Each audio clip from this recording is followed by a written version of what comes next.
Olá pessoal, tudo bem? Eu sou o professor Kleber Paganelli e venho trazer para você aqui uma dica de direito constitucional. Você que estuda aí para áreas de segurança pública, como por exemplo Polícia Militar, Corpo de Bombeiro, as polícias em geral, ou até mesmo para a área, por exemplo, de guardas municipais ou de agente penitenciário.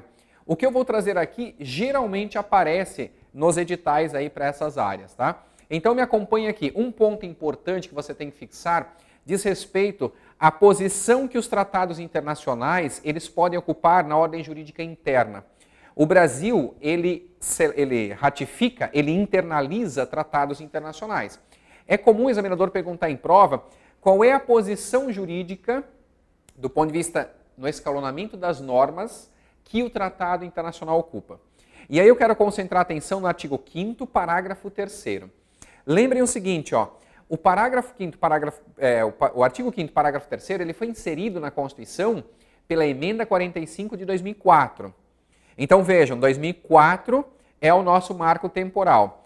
A partir dali em diante, a depender de como o tratado sobre direitos humanos for incorporado, ele pode assumir uma posição jurídica bem específica. Dá uma olhadinha aqui, portanto. Ó.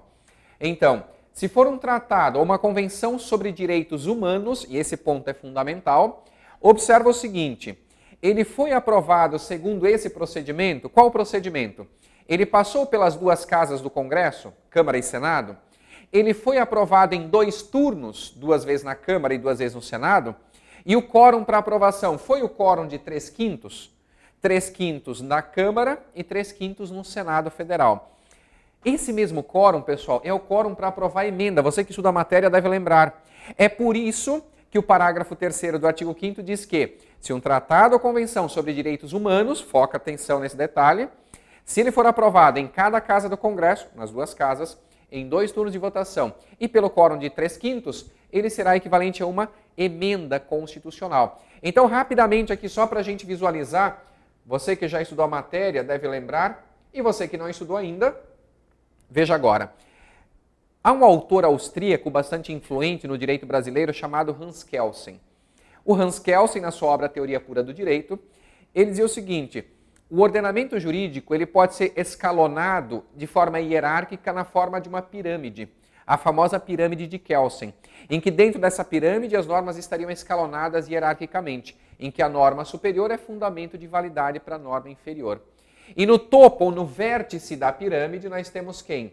A norma fundamental, no nosso caso, a Constituição de 88. A Constituição com as suas respectivas emendas. E aqui também nós teríamos agora, vejam, os tratados internacionais sobre direitos humanos, desde que forem aprovados nas 2 casas do Congresso, em 2 turnos de votação e pelo quórum de 3/5, que é exatamente esse procedimento que surgiu com a emenda 45 de 2004. Temos 2 exemplos. O Tratado de Nova York, que versa sobre pessoas com deficiência, entrou em vigor no Brasil em 2009, e bem recentemente, fiquem atentos que deve aparecer em prova, o Tratado de Marrakech, celebrado lá no Marrocos, em Marrakech, e entrou em vigor no Brasil apenas no final do ano passado, 2018. Então agora nós temos 2 tratados que ocupam essa posição jurídica, tá? Que tem equivalência à emenda constitucional. Mas também você tem que tomar cuidado, porque o examinador vai dizer o seguinte: todos os tratados sobre direitos humanos têm equivalência à emenda. Não, só os que forem aprovados dessa forma, por esse procedimento específico, que é o mesmo de aprovação de uma emenda.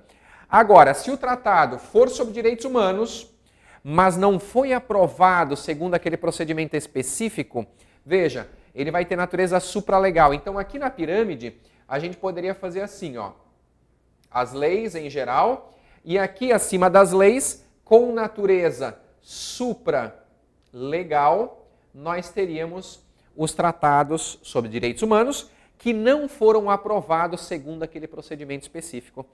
E o exemplo clássico é a Convenção Americana de Direitos Humanos, mais conhecida como Pacto de São José da Costa Rica, que entrou no Brasil em vigor na década de 90. Portanto, é bem anterior à emenda 45 de 2004 que trouxe esse procedimento aqui.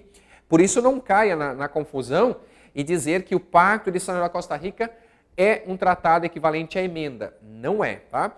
Então, temos essas 2 posições que os tratados sobre direitos humanos podem ocupar natureza de emenda, equivalência à emenda, ou natureza supralegal, acima das leis mais abaixo da Constituição. Beleza? Vou ficando por aqui, espero que tenha ajudado com essa videodica. Atenção, porque tem caído bastante em provas esse assunto, beleza? Bons estudos e até a próxima.